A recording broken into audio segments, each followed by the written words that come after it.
L'époux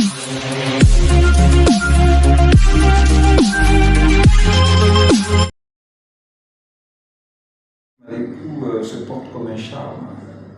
Tout va bien au plan moral, spirituel, social. C'est vrai, il y a des difficultés, des contingences quotidiennes qui sont là, mais qui ne sont pas d'une gravité au point de compromettre mon équilibre. Il s'est agi des consultations qui ont été ouvertes par plusieurs facilitateurs en vue de voir dans quelle mesure les forces du changement puissent faire bloc en vue d'une candidature unique. Il faut dire que ce n'est pas toujours facile de fondre son ambition politique dans celle d'un autre, mais après plusieurs consultations avec les Gabonais de la diaspora et ceux de l'intérieur, j'ai accepté de participer à cette dynamique visant à porter un candidat.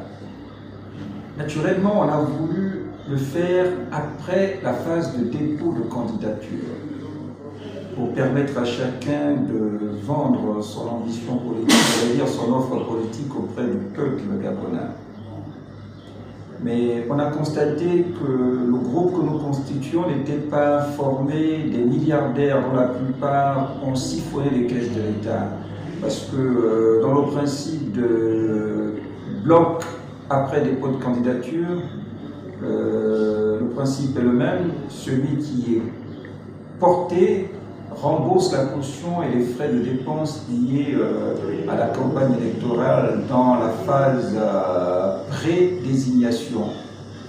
Or, de nous tous, aucun n'avait les ressources suffisantes pour rembourser 30 millions à chacun en sus des dépenses liées aux frais de campagne. On a donc décidé de procéder post-validation de candidature, j'allais dire pré-validation des candidatures, pour que le principe de remboursement de sommes dues à la campagne et à la caution ne s'invite pas dans le processus. Nous avons donc décidé de mutualiser nos intelligences, mais surtout nos moyens financiers au profit de celui qui sera désigné. Et l'homme qui a été désigné, c'est Jean-Rémy Yama, dont le profil social et politique est plus emblématique et beaucoup plus parlant. Donc c'est un choix que je ne regrette pas, même si je l'ai fait avec des pincements, c'est pas toujours facile de s'effacer au profit de l'autre. Mais nous avons décidé de faire ainsi et ça fait l'objet d'une cérémonie officielle dont j'ai été le porte-parole, mandaté par mes pairs. Et mon ambition donc de briguer pour 2025 n'est donc plus d'actualité.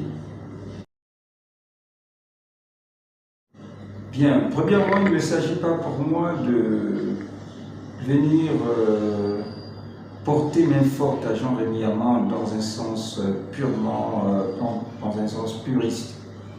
Il s'agit pour moi de converger avec Jean-Rémy Yama en vue de libérer le Gabon. Je ne suis pas venu soutenir Jean-Rémy Yama, je suis venu soutenir l'idée de la libération du Gabon, de deux principaux goulots d'étranglement, la France-Afrique, le système Bongo-PDGC-TRI. Donc il ne s'agit pas d'aider Jean-Rémy Yama, il s'agit d'être à côté, non pas derrière Jean-Rémy Yama, mais à côté de Jean-Rémy Yama, pour que l'idéal commun qui est la libération du Gabon puisse être acté. Et comme dans toute bataille, il faut que les porteurs d'ambition décident de mettre quelqu'un en avant, mais il a été mis en avant. Mais ce n'est pas pour les beaux yeux de la princesse, hein. C'est parce qu'on a estimé que par rapport à nous, humblement, il était plus en capacité de porter cette bataille et nous avons décidé de faire ainsi. Donc oui, en cas de victoire à la présidentielle, cette volonté de nous défaire des liens esclavagistes, des accords de coopération qui nous lient à la France, sera donc dépoussiérée et mise au bout du jour en vue justement de parvenir non plus à des accords de maître à esclave, de tuteur à pays à infantiliser. L'ambition est là et nous espérons que nous pourrions l'atteindre avec la grâce de Dieu. Bien, la transition a été un acte d'escroquerie politique. Parce que le général Brice Clotaire Oligui Nguema et ses troupes ont fait ce qu'on appelle des promesses en berlificoté qui ont été finalement des vœux pieux. Je vais prendre quelques-uns. Je suis venu libérer le Gabon. Mais pour libérer le Gabon, il faut s'attaquer, comme je le disais, au boulot d'étranglement. Il y en a deux principaux leviers, la France-Afrique et le système Bongo-PDG. Ces deux leviers ont été renforcés. Donc Oligui Nguema n'a pas libéré le Gabon. En libérant le Gabon, on nous dégage déjà de la présence encombrante de l'armée française dans notre pays. On nous dégage des accords de coopération qui font que la France est le patron des ports, des entrées et sorties du Gabon. Donc des ports et des aéroports. Nos ports et nos aéroports sont contrôlés par la France. Nos ressources minières sont contrôlées par des entreprises françaises.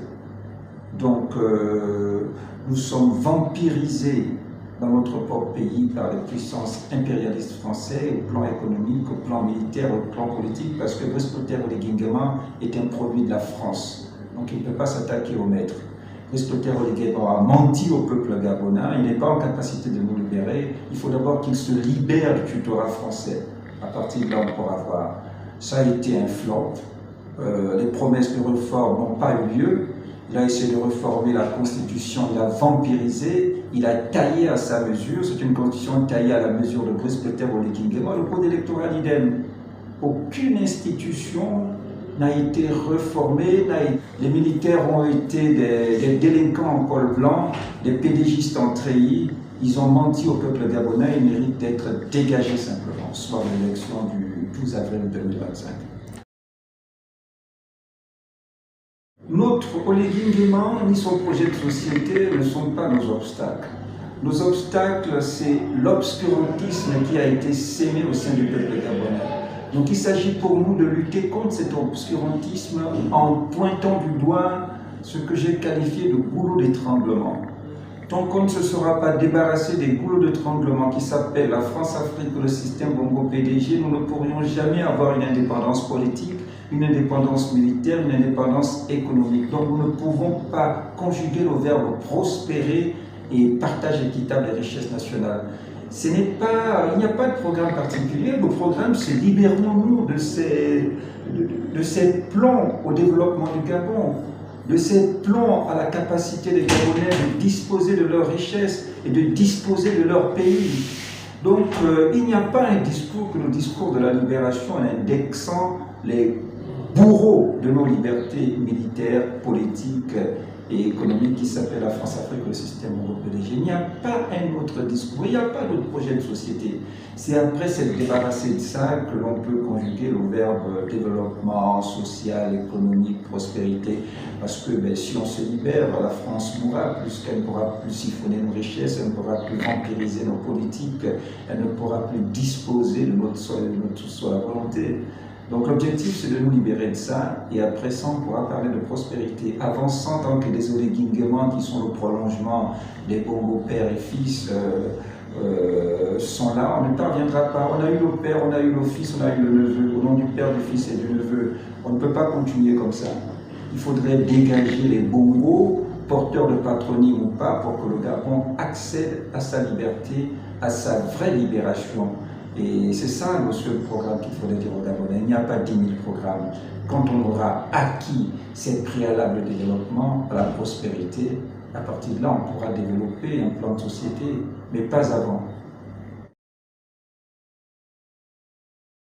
L'objectif, ce n'est pas d'être derrière un individu. L'objectif, c'est de prendre conscience que le Gabon doit se libérer. Nous devions nous dégager de la France-Afrique et de ses valets. Le valet a été Léon Mba en premier, le valet a été Omar Bongo en second, le valet a été Ali Bongo et le valet de service actuellement s'appelle Brice Clotaire Oligui Nguema avec pour bras armé le CETRI. Nous devons dégager ces hommes de levier de décision de notre pays. Les populations doivent apporter votre sanction à Oligui Nguema et à tous les membres du système Bongo-PDG qui se libéreront. Et j'appelle le peuple à voter pour Jean-Rémy Yama, pour acter cette libération du Gabon. Ce n'est qu'à ce prix que nous pourrions disposer de notre pays, disposer des richesses dont regorge notre pays, disposer de notre liberté politique, chasser l'armée française et rendre le Gabon au Gabonais.